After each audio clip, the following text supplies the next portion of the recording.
ইফতারি সামনে রেখে দোয়া কবুল হয়। বিশ্বাস হয়? কি সামনে রেখে? সামনে ইফতারি। বসে থাকি আমরা তৃষ্ণায় সারাটা দিন, ছাতি ফেটে যায়। আল্লাহ দেখে, দেখতে দেখতে আল্লাহর একটা সফট কর্নার তৈরি হয়। এটাই সুযোগ কাজে লাগানোর, ঠিক কিনা? মুমিন ঝুব্ব যে কোপ মারে, সময় মতো কাজ করে, ঠিক কিনা? আল্লাহ তখন ফেরেশতাদেরকে জিজ্ঞেস করে, এই ঘটনা কি? খায় না যে? খায় না কেন? আল্লাহ রোজা রাখছে। এগুলো কি? রোয়াবজা, পেঁয়াজ, আলুর চপ, বেগুনি, মুরগির রান। খায় না।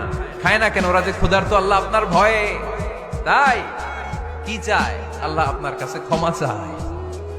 ক্ষমা চায়, আল্লাহ রহমতের দরিয়ায় জোশ খেলে যায়। আল্লাহ তখন বলে, আমারে দেখছে নাকি ওরা? ফেরেশতারা বলে, না দেখে নাই। আমার জান্নাত জাহান্নাম দেখেছে? না দেখে নাই। আমারে না দেখে, জান্নাত জাহান্নাম না দেখে আমার এত ভয় করে। যাও, আজকের এই রোজার বিনিময়ে এখন বান্দা যা চাইবে সব কবুল করে নেব।